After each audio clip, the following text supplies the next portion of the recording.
మొన్న వాళ్ళ బ్రదర్ నేను ఇంటర్వ్యూ చేసినప్పుడు లోగో ఎందుకు వంశీ లోగో పెట్టాడంటే తన అన్న మాట ఏంటి అంటే ఇప్పుడు ఎవరు క్లెయిమ్ చేసుకోలేరు కదా ఈ ఫామ్ నాది అని. అంటే ఇంతకు ముందు ఎవరైనా క్లెయిమ్ చేసుకున్నారా?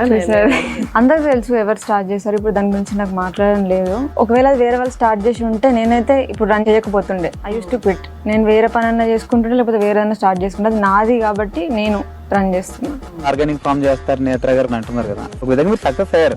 ఎంత సీక్రెట్ ఈయన ఎంత ఉన్నాడు అందులో? మొత్తం వంశీ ఉన్నట్టు చెప్పాలంటే, ఎందుకంటే నాకు కెమెరా ఫియర్ చాలా, అందుకే యాక్టింగ్ కూడా మానేసింది. నాకు మంచి రోల్స్ రానందుకు రీజన్ కూడా నేను యాక్టింగ్ మంచిగా చెయ్యను. సో వంశీ ఒక్కడు నాకు కొంచెం కంఫర్ట్ ఫీల్ చేపించి ఏం కాదు నువ్వు మాట్లాడిపించి పోస్టులు చేయడం కూడా నన్ను అడగకుండా వంశీ చేస్తుండే యూట్యూబ్ లో.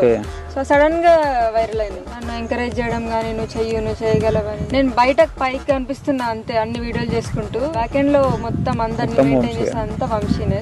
సో పెద్ద చెయ్యి వంశీ ఉంది దీంట్లో.